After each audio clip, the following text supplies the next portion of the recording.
अस्सलामु अलैकुम वरहमतुल्लाहि वबरकातुहू। आज एक बहुत ही खूबसूरत बयान सुना और यकीन करिए कि ईमान ताज़ा हो गया। तो दिल चाहा क्यों ना आपके साथ भी शेयर किया जाए। एक औरत होती है, वो एक गाय के बछड़े को पालती है, बहुत प्यार से मोहब्बत से पालती है। जब वो बड़ा हो जाता है तो अपनी औलाद को देती है और कहती है कि इससे काम लो। बेटे उससे काम लेने की कोशिश करते हैं मगर बेसुध बेकार। वो कहते हैं कि ये तो किसी काम का नहीं है, ये कुछ नहीं कर रहा। माँ ने कहा इसे चंद दिन और प्यार से मोहब्बत से करो, हो जाएगा। उन्होंने फिर वही किया मगर बेसुध और बेकार। कुछ दिन और गुजर जाने के बाद वो दोबारा अपनी माँ के पास आते हैं और कहते हैं कि ये नहीं कोई काम करता, बल्कि ये तो उल्टा चारा भी खा रहा है, हर चीज़ जो है इस तरह तो ये ज़ाया कर रहा है, ये तो हमारे किसी काम का नहीं है। लेकिन माँ ने कहा नहीं, इसे कुछ दिन और सुधारने की कोशिश करो, प्यार से मोहब्बत से, बल्कि बेहतरीन चारा भी दो इसे। लिहाजा ऐसा ही किया गया। चंद दिन और गुजरने के बाद फिर वही कंडीशन, सब बेसुध और बेकार। बलाखिर वो बच्चे अपनी माँ के पास आते हैं और उस बछड़े के बारे में शिकायत करते हैं कि इसका कोई फ़ायदा नहीं है हमें।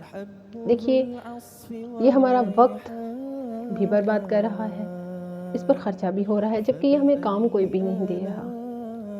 माँ बड़ी अफ़ज़दा होती है, उसका दिल भी दुखी होता है क्योंकि उसने उसे बहुत मोहब्बत से पाला होता है और उसके लिए वो बहुत कीमती होता है। लिहाजा वो बड़े दुखी दिल के साथ कहती है, ठीक है, तुम लोग जाकर इसको ज़िबह करवा लो, इसका गोश्त काम आ जाएगा। वो उसे ज़िबह करवाते हैं। देखिए ये कैसा वाक़या है, इसको समझिए। जब इस कदर प्यार से पाला गया एक जानवर जब कोई काम ना दे सका, बेफ़ायदा हुआ, उसने कुछ माना भी ना, तो क्या किया गया? भला आखिर उसके टुकड़े कर दिए गए। इसी तरह ये इंसान अल्लाह ताला का बहुत ही प्यारा है। अल्लाह अपने बंदों से बहुत प्यार करता है, बेइंतहा मोहब्बत करता है।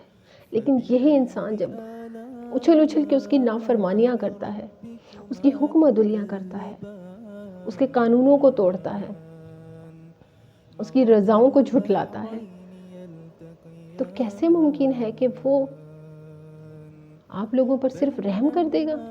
बेशक वो बहुत रहम करने वाला है, वो बड़ा रहीम है।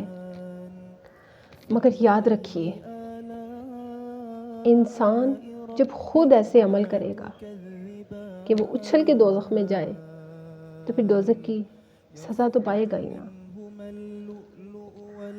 मैं आप सबसे एक ही गुजारिश करती हूँ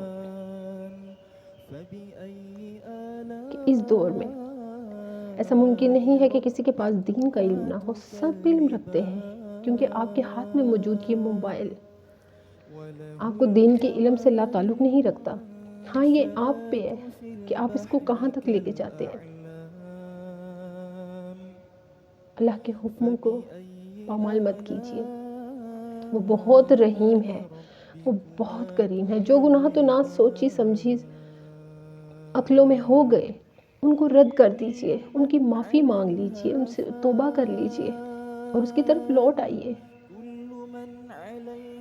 मगर ये सोचकर कि वो बख्श देगा, वो बड़ा रहीम है, ये नाफरमानियाँ मत करिए। इनकी सज़ाएँ बड़ी कठिन हैं, उसकी सज़ाओं से डरिए, उसके अज़ाब कर्बनाक हैं जिनका ऐलान उसने किया है कुरान में भी और अपने प्यारे बंदों के ज़रिए से भी। अपने आप को बचाइए, मुझे दुआ में याद रखिएगा।